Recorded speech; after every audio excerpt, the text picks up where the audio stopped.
The world was in its way to become better. Every second new invention coming up for the betterment and advancement of our lives in ways beyond our imagination. Then all of a sudden everything came to a halt. All progress of the world stopped. A new enemy of mankind took the stage, coronavirus. It has left the roads and streets empty and our hospitals full, forcing the world to lock down and nationwide curfews being implemented.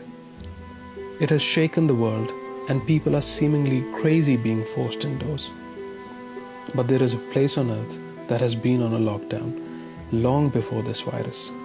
That place is the Indian-occupied Kashmir. It too affected Kashmir same as COVID-19 has affected the world. The major difference in this virus, unity means strength, and in the case of corona, being together is fatal. The whole world is closed. Has anyone thought that the life we are living for the past few days has been the norm for the people of Kashmir for almost a year now? No one goes to work. There are no crops.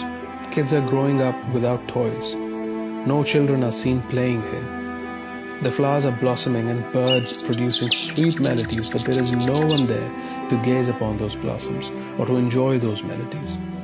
Everyone is forced to stay inside. The only thing that prevails there is the shadow of death ever lurking behind their shoulders should they dare to leave the house.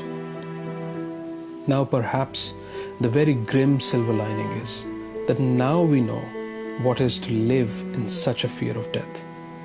The world has an enemy that can be defeated and overcome by washing our hands and staying hygienic.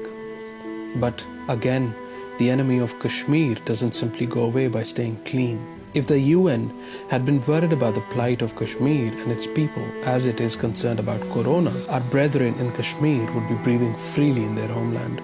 We are worried about our children because the schools have been closed. Nobody cares about the schools in Kashmir. We are concerned about not being able to go to our masjids because of the virus. I think it is still better than being beaten to an inch of your lives for going to masjids and following your religion freely. We are lucky that we have been quarantined with access to the internet so we can pass the time and be aware of the world around us. Imagine the right to internet snatched from you. People can even communicate with their families stuck in Kashmir.